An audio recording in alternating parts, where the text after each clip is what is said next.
It's a symphony of sound unlike anything you've ever experienced. You're immersed in a chorus of ethereal tones that come from all directions, rising and falling, blending and constantly changing. It's the resonant sound of glass, reminiscent of a finger rounding the rim of a crystal goblet. In this installation, Transference at the Houston Center for Contemporary Craft, you're surrounded by 30 glass vessels of varying sizes, each producing its own unique sound. Ethan Rose is an experimental sound artist, and Andy Pico is a glass artist. They came together on this project, bringing both of their interests to create an immersive sound environment.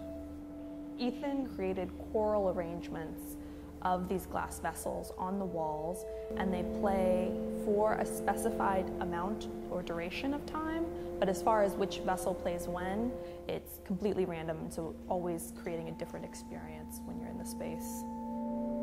The Craft Center is one of only a handful of institutions in the country where you can experience the art of craft at this level. It really has to be good, high-quality work that's going to engage the visitors and create a really great experience for them to not only learn, but to appreciate and to get a better understanding of what craft can be. The Craft Center is constantly breaking new artistic ground, exploring contemporary craft at its highest level.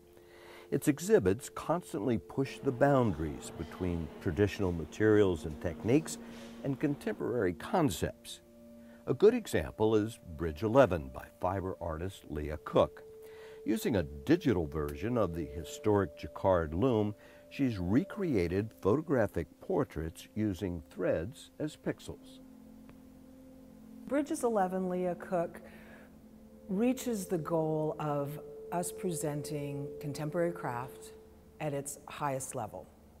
The work crosses the boundaries between traditional materials, fiber, traditional techniques, tapestry and weaving, and modern digital imagery.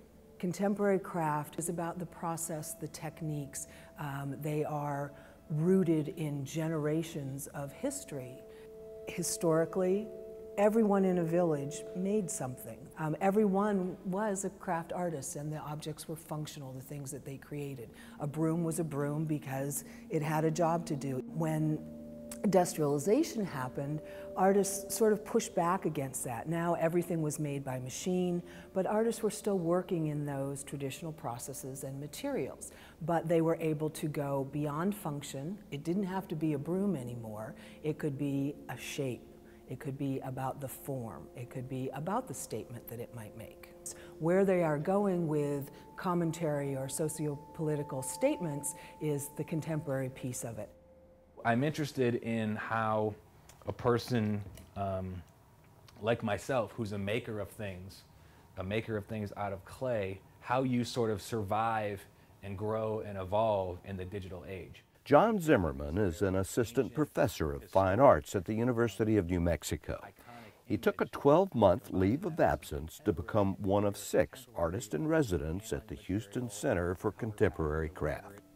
I started with the arrowhead mostly because it's the most easily recognizable stone tool. So I'm taking this very ancient, historic, iconic image and then combining that with some contemporary imagery or contemporary handling of material or color patterns or whatever it is, and trying to create some connection between those two things, those two really different things.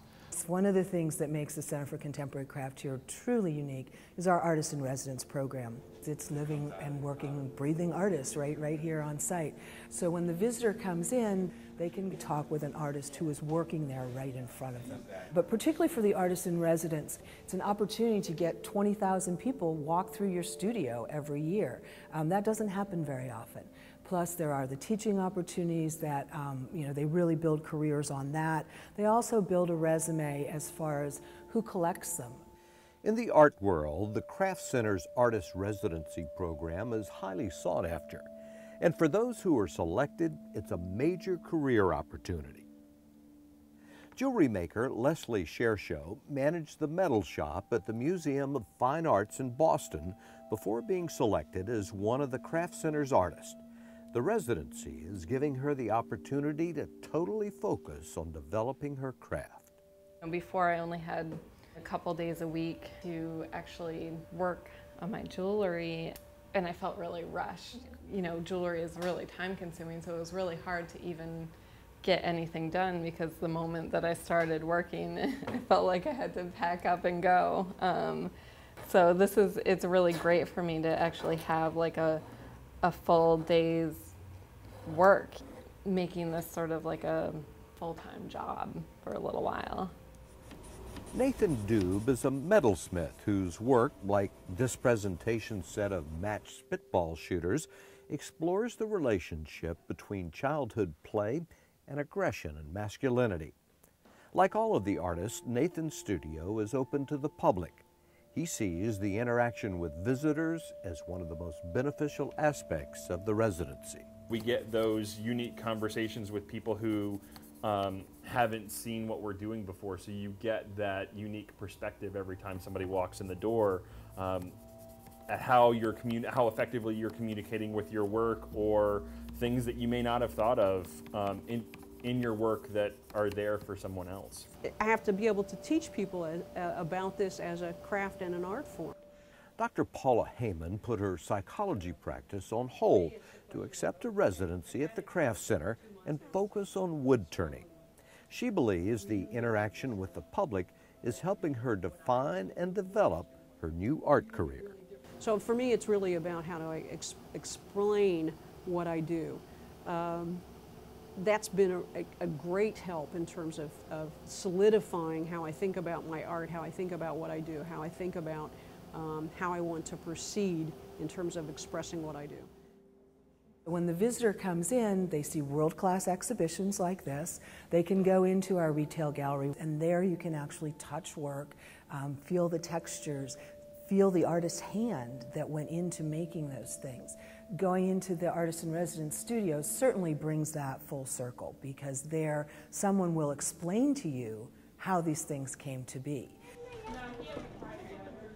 If you happen to come and there is a workshop or the Hands-on Houston activities or demonstrations, you can get your hands in it. So it's a really holistic experience for the visitor to see creative expression in action.